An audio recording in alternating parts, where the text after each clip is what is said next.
Lesson 13. Bars 7 to 10.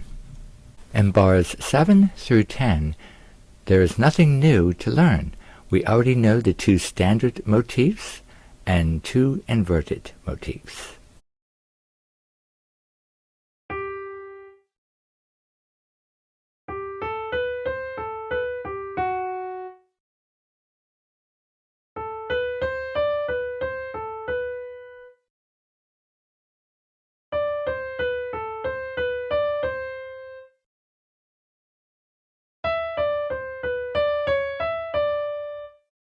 Play along with this next video clip. Practice the right-hand part while I play the left. With the play-along videos, we'll keep adding each session as we go.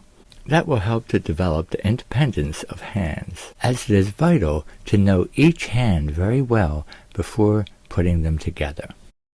Okay, I'll count 4 beats and then go. Ready?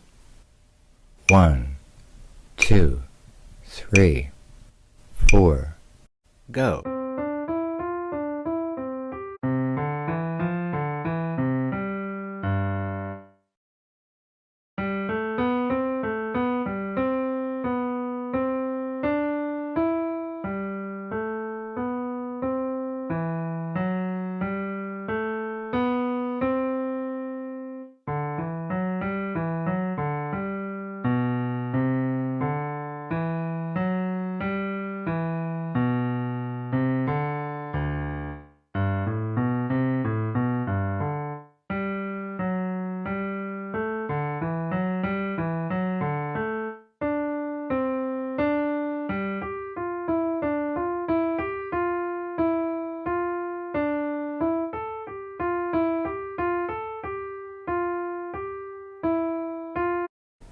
A link to the complete practice score is in the description below.